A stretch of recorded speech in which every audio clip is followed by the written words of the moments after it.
Good morning! Morning pa ba ngayon? Yun. Today is Thursday, October 23. Ano na kayang oras? Alas 11 na yata. Hindi ko alam, walang orasan dito. Andito kami sa kwarto ni Ate Juliana. Kasama ko si Little Adam. Ito nakahiga. Andito kasi si Ate Juliana nanood sa sala ng cartoons. Kung doon naman ako magdadadada, magagalit na naman yung sasabihin na naman, hindi ko marinig yung cartoons. Ay, wala akong marinig, gano'n. Huwag kang magsalita. Gaganon. Guys, wala masyadong walang ganap talaga, pero gusto ko lang makipagchika sa inyo. Wala akong ibang gagawin. Tsaka dito sa amin, parang may bagyo, lakas ng hangin simula kahapon. Kaya yun. May gusto lang akong ikwento sa inyo. Yung parang i-share ba sa inyo about experience ko dito sa Poland. Dito, din mismo sa bahay namin nangyari. Experience about people who has bad intention. Who had or has bad intention.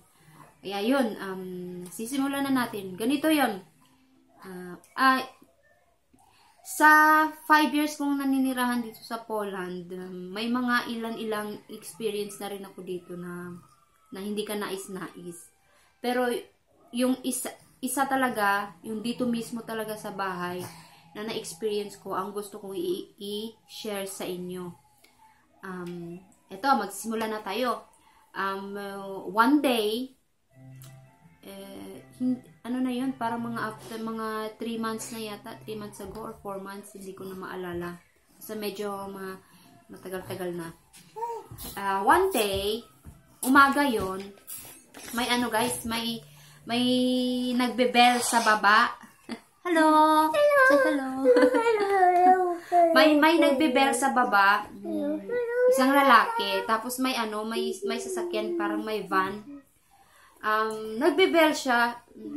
Tapos tiningnan ko sa kusina sa bintana kasi nakikita naman. Tapos lumabas ako. Bell siya ng bell, lumabas ako. Hindi siya Polish people. Para siyang Indian. Brown kasi Indian. May iba kasi din nakatira din dito na tawag nila Tsigan, tawag nila Gypsy ganun. Don't touch the camera, okay? Tapos guys, yun lumabas ako sa kusina sa terrace. Tinanong ko sabi ko good morning, sabi ko magandang araw, sabi ko Juliana, wait, don't disturb mama please. I'm talking with someone. I'm talking with somebody. Ganun guys. So, sabi ko, magandang araw. Hey, my love! Please. Dito na naman to. May na naman. Please, let mama talk. Guys, tapos please my love, go there to salon. Uglonday, bye. Okay? No. If you don't want to watch TV, then turn off the TV. And don't disturb mama for now, okay? Just a minute. Guys, tapos yun guys. Lumabas ako, sabi ko, kailangan nyo? Sabi niya, andito kami kasi gusto naming palitan yung ewan ko ba, sa Bisaya kasi yun, sandayong. Hindi ko sa Tagalog, hindi ko alam kung sa Tagalog yun. Tsaka sa English, hindi ko rin alam. Kaya kayo na lang po yung mag-iisip kung yun. Basta sa Bisaya, mga Bisaya dyan, sandayong, please po, yung sandayong sa Tagalog, tsaka sa English, sa English. Yun. Tapos parang kinutuban ako parang iba to Tinawagan ko yung asawa ko. Tapos bumaba ako sa bahay. Bumaba ako sa baba. Tapos Pero, nung bumaba ako, kausap ko na yung asawa ko, tinanong ko, may inano ka ba? May appointment ba na ano? May sinet ka bang appointment na today na magpapalit ng ano natin? Kasi sa Polish language kasi Rene. Sabi ng asawa ko, wala akong inano na ganyan, wala akong sinet na ganyan. Later, mahal ko, later. Wala akong sinet na ganyan. Tapos yun, ano siya, sabi niya, mura lang to, sabihin mo sa asawa mo, mura lang yung singil namin, ganyan. Sabi ng asawa ko, wag mong, buti na lang, sarado yung gate, kasi sinasarado ko kasi yung gate talaga, araw-araw, umaga man yan, or gabi, or araw, sinasarado ko. Tapos ano guys, sabi niya, namimilit siya kasi parang gusto niyang pumasok. Tapos tingin siya ng tingin sa loob. Especially doon sa may garahe. Tumitingin siya palagi doon kasi sa may garahe, sa labas ng garahe, may naka-park na motor, tapos isang van na luma, tsaka isang maliit na kotse, isang bicycle. Kasi hindi na nakalimutan siguro ng asawa ko ipasok sa garahe yung motor tsaka yung bike. Yung motor tsaka bike lang yung ilalagay sa garahe. Tapos ayun, tingin siya ng tingin doon. Tapos sabi niya guys na Hi nako my love, can you please let me talk? Please. Naku, Diyos ko. Tapos yun guys. Tapos sabi ko na na hindi, okay pa yung Rene namin, hindi namin kailangan ng ng kapalit, sabi namin. Sabi niya, sabihin mo sa asawa mo, ano lang to, mura lang yung singil namin. Okay. Mura lang yung singil namin, yun yung sabi niya, sabi ko. Tapos sabi niya, tingin siya ng tingin doon sa may garahe sa labas. Tapos sabi niya, sinabi niya tinanong niya, sabi niya, how much is that old van, Volkswagen? Tapos hindi ko kagad naisip, sabi ko, tinanong ko kagad yung asawa ko, magkano daw yung Volkswagen na na lumang van. Sabi na, ibibenta naman talaga namin. Sabi niya, sabihin mo 2,500. Di sinabi ko sa kanya, 2,500. Pero nagkausap kami, sa labas siya ng gate, ako sa loob. Sabi niya, tingin ulit siya. Tapos sabi niya, tell your husband, 5,000 together with motorcycle. Sabi ko, 5,000 daw ka, together with the motor. Sabi ng asawa ko sa phone, naluloko na ba siya? Ang mahal ng motor na yan, 5,000 lang 5,000 ang i-offer niya together with van. Sabi niya, sabihin mo hindi binibenta yung yung motor, yung yung lumang van lang, sabi ng asawa ko. Tapos yun, sinabi ko sa kanya. Tapos sabi niya, ay, saan ba yung asawa mo? Nagtanong pa kung saan daw yung asawa ko. Sabi ko, ay, hindi ko sinabi na wala yung asawa ko dito. Sinabi ko, ay, nasa center, may binili. Sabi niya, kailan ba yun babalik? Anong oras? Sabi ko, after 1 hour yata, babalik yun. Tapos yun, sabi niya, sige, babalik kami. Sabi ko, sige. Yes, sinabi ko, sumagot ako na, sige. Kasi hindi ko naman inaakala na babalik sila. After 1 hour, nasa sala ako noon, mga 1:30 na yata ng tanghali, ng hapon yun. Tapos yung dalawa kong anak is natutulog na. Pinapatulog ko kasi sila pag tanghali. After yun, nanood ako ng TV. May biglang nag-bell ulit. Ang lakas, tapos ang bilis. Parang, kasunod-sunod. Yun, tapos, nakalimutan ko na yung taong yun. Tapos, biglang bumalik sa isipan ko, bumalik ba yung mga taong yun? Tapos, sinilip ko sa bintana ng sala. Sa bintana ng sala kasi, hindi makikita sa baba kasi may nakaharang na Christmas tree. Kami dyan na puno. Malaki na kasi siya, malaki na. Ang haba.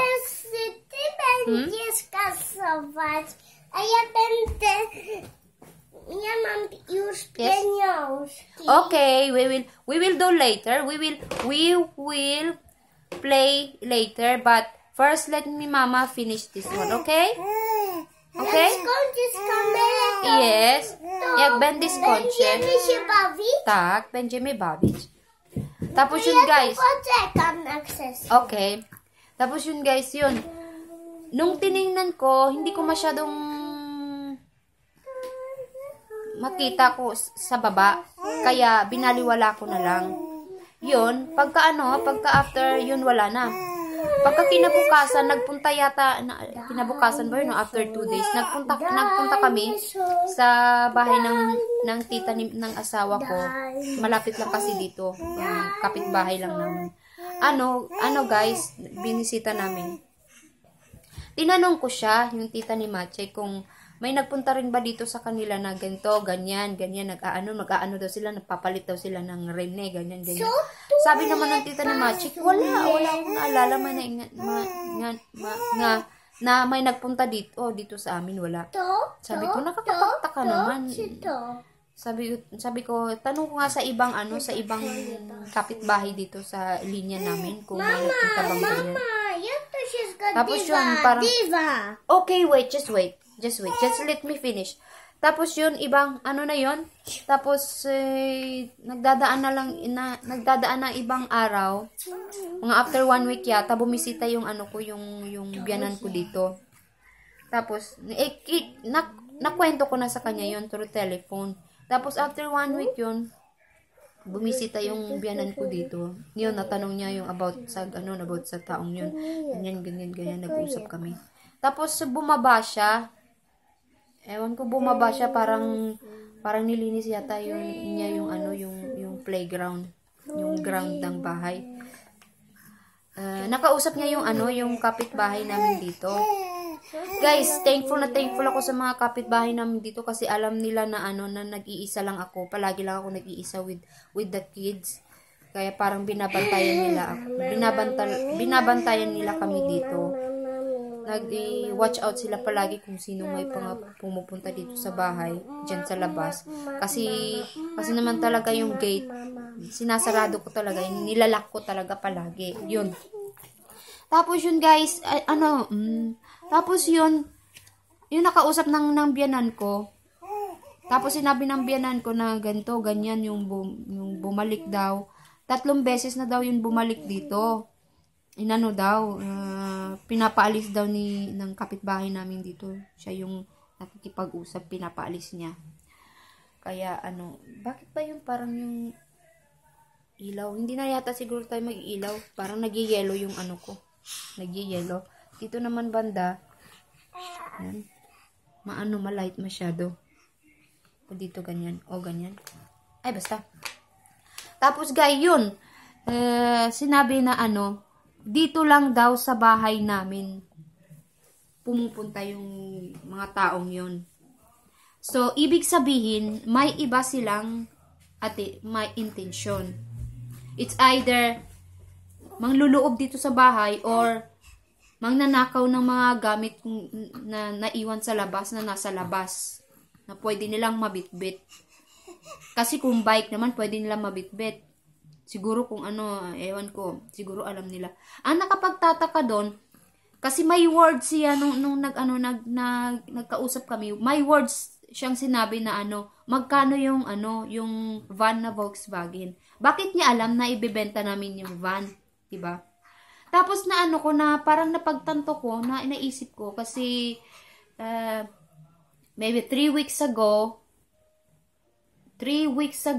before sa nangyaring yon, may nakasamang, may sinabay yung asawa ko dito sa bahay. Gabi na yun, galing siya kasi siya ng ng center, bumili ng tinapay yata kasi naubusan ng tinapay.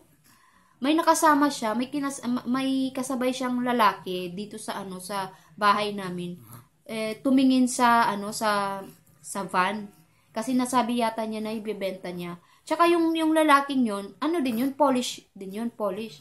Pero ang asawa ay isang Indian yata, yung gypsy, yung sinasabi nila dito na tsigan o ganyan. Kaya yun, kaya parang napag-connect ko siya. parang parang siguro parang sinabihan nung na ganito, ganyan. Ewan to, hindi natin alam kung kaya maswerte lang din ako kasi may mga kapitbahay akong mga nagmamalasakit sa amin. Salamat po. Dito sa gilid, dyan sa gilid, sa likod, tsaka sa harap ng bahay. Lahat sila nagmamalasakit sila sa amin dito. Tapos yun, guys, yun yung nangyari. Yun yung experience ko from the last, like, pinakabagong experience ko.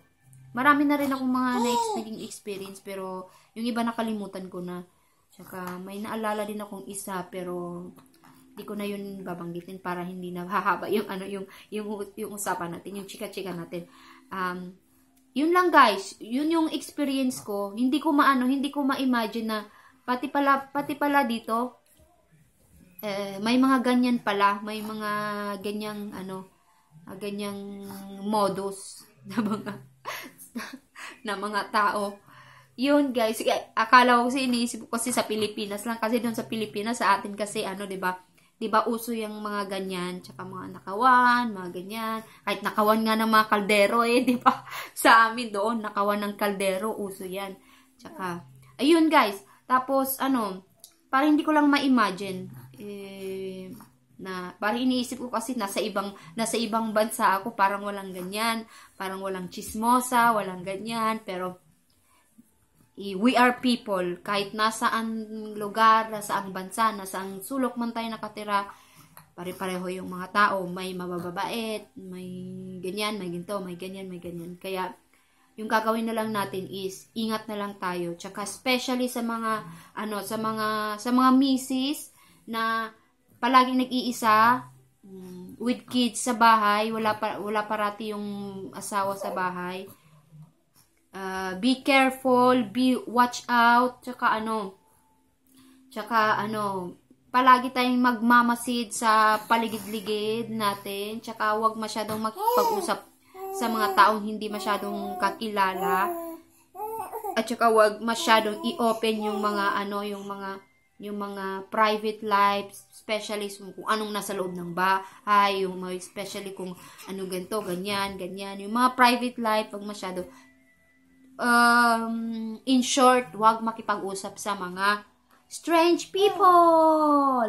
Tsaka sa bahay, always check talaga before sleeping, at night, i-check nyo yung mga pintuan na nakalock talaga. Especially yung sa gate, i-check nyo talaga. Kung maaari, lock nyo palagi kahit kahit araw yan, or kahit mapaaraw yan talaga, especially araw, i-lock nyo. Kasi pag gabi, kailangan naman talaga ilalak, diba?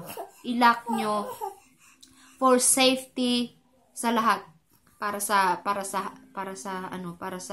kaligtasan natin. Yun guys. Yun lang yung isi-share ko sa inyo. Yun din yung natutunan ko, na huwag makipag-usap sa mga strange people. Huwag masyadong magbigay alam sa mga magsalita sa mga about sa mga ganyan. Ayan, naiiyak na ang aking Adam's apple ko. Medyo okay na siya ngayon, wala na siyang lagnat kagabi, kaya medyo nag-work na ang kanyang antibiotic. Saan ba ito nakatingin? Hi, baby! Hello! Hello, my love! Hi! Can you give them smile? Smile, my love! Hey! Ayan na. Ang strict naman. Okay, guys. Kaya, yun lang yun. Yun yung share ko sa inyo. Experience ko about bad people here. Kaya, yun. Kaya guys, kunwari kung may gana kayong mag-comments, comments down below, kung may gusto kayong i-share sa akin, gustong kong malaman, kahit saan man kayo, banda sa sulok ng bansa, kung gusto nyo pong mag-comments, tsaka share din sa inyong bad experience, in short, story only. I will read and tsaka yun. Salamat guys. Sana nag-enjoy kayo sa ating chika-chika today. Walang mga ganap. Sa labas is napakahangin. Pero mamaya, kailangan kong lumabas. Ihintayin ko lang yung tita ni Machik ng asawa ko para bantayan tong dalawang mga supling. Kailangan kong pumunta ng bangko kasi inutusan ako ng aking asawa. So guys, thank you for watching. I hope you're enjoying my channel, my story for today. If you like it, if you like us, if you like my story, just give us a thumbs up. Press the button like, and kung gusto niyo pong manood sa susunod pang mga video, i-subscribe niyo po kami, and salamat po. Bye-bye!